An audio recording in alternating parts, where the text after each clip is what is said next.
Selamat berjumpa kembali saudara-saudara yang terkasih di kanal Forem 195. Kanal untuk mengasihi, melayani, memuji, dan menyembah Tuhan kita Yesus Kristus. Damai kasih Allah menyertai kita semua.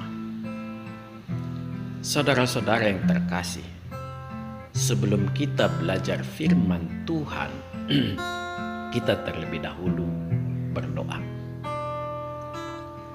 Ya Allah, ya Tuhan kami bersama-sama ya Tuhan ingin melanjutkan pembelajaran kami di bagian keempat dan sekaligus bab penutup mengenai bagaimana menyampaikan kabar keselamatan dengan baik.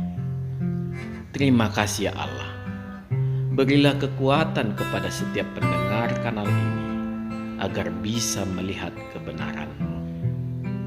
Terima kasih ya Tuhan. Di dalam nama Tuhan Yesus kami berdoa. Amin.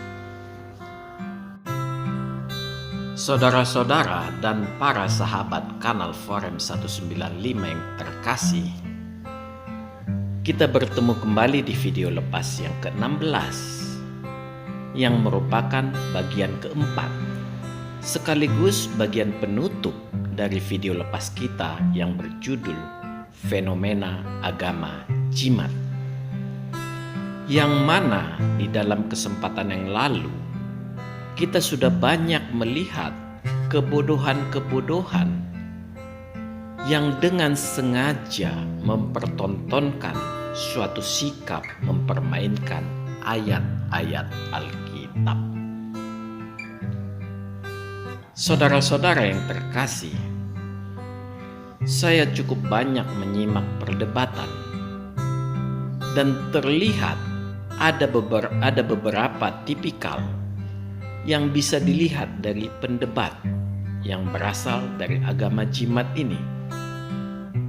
Ini perlu kita pelajari agar umat Tuhan semakin bijak melihat kebodohan-kebodohan yang terjadi yang selalu mereka lakukan.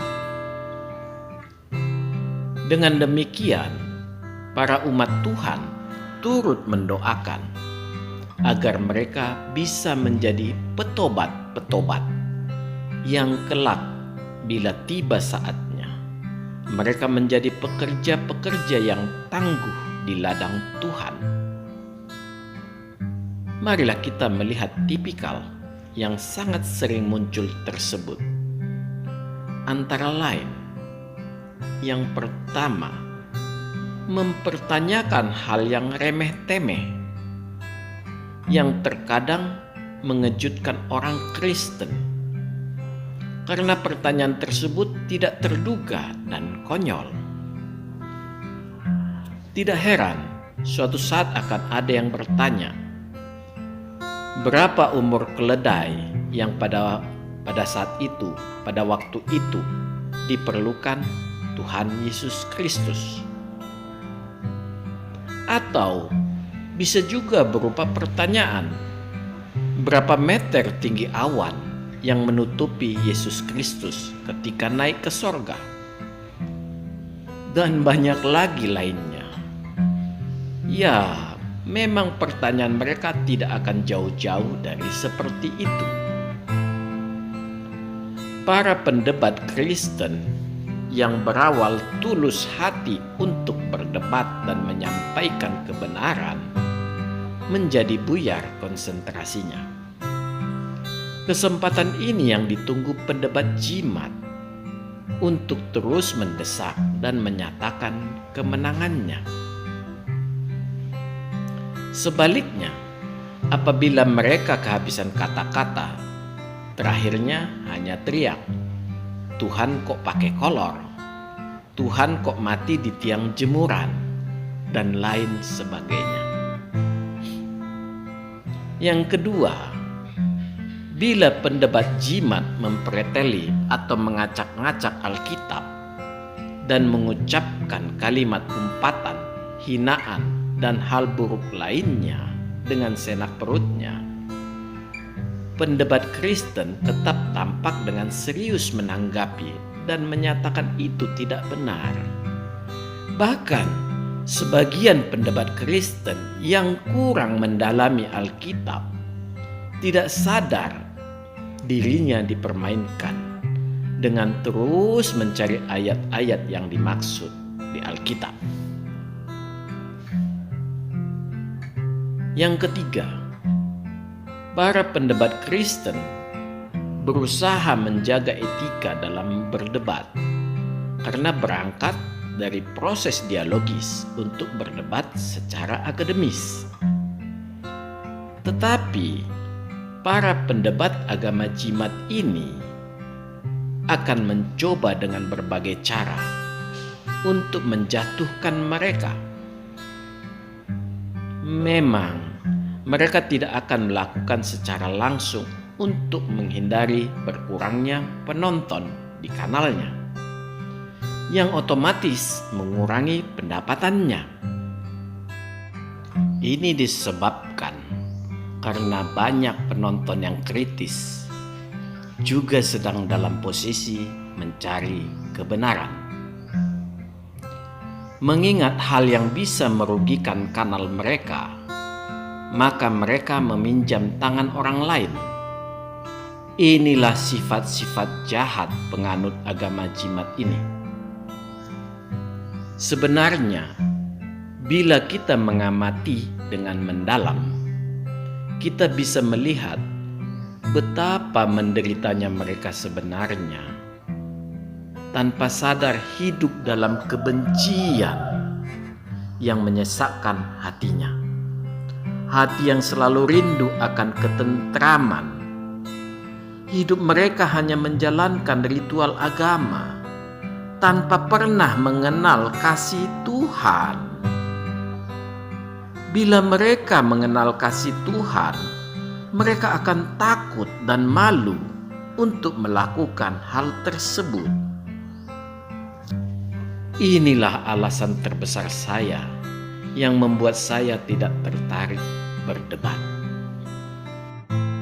Karena semua umat dan penceramah mereka sebenarnya tidak bersalah sama sekali.